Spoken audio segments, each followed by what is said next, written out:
సువార్త చేయటానికి లేదా మన మతమును, మన విశ్వాసమును చెప్పటానికి రాజ్యాంగం మనకు ఒక హక్కును కల్పించింది. 2 సెక్షన్ల గురించి చెప్తాను. వీటి గురించి ఎవరు ఆపినా మాట్లాడండి. ఆర్టికల్ 25 ఆర్టికల్ 25 ఆర్టికల్ 25 ప్రకారము మన మతమును గురించి, మన విశ్వాసమును గురించి, మన సాక్ష్యమును గురించి ఎక్కడైనా వీధుల్లోనైనా ఎక్కడైనా ప్రకటన చేయొచ్చు. దానికి ఎవరు ఆటంకపరచకూడదు.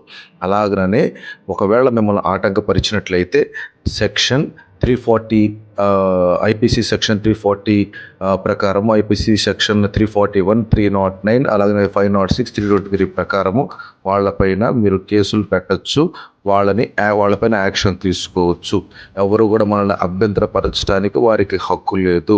కాబట్టి మీరు రాజ్యాంగం ఇచ్చేటువంటి హక్కును ఉపయోగించుకోండి. స్వేచ్ఛగా మన మతముల గురించి, మన విశ్వాసముల గురించి ఖచ్చితంగా మీరు ప్రకటన చేయొచ్చు. అయితే ఒక విషయం, ఎక్కడైతే గుళ్ళు ఉన్నాయో, లేకపోతే మందిరాలు ఉన్నాయో, లేకపోతే మసీదులు ఉన్నాయో అలాంటి చోట్ల వారి విశ్వాసమును భంగపరిచేలాగా మాత్రం అక్కడికి వెళ్ళి మతాన్ని ప్రకటించడానికి వీల్లేదు.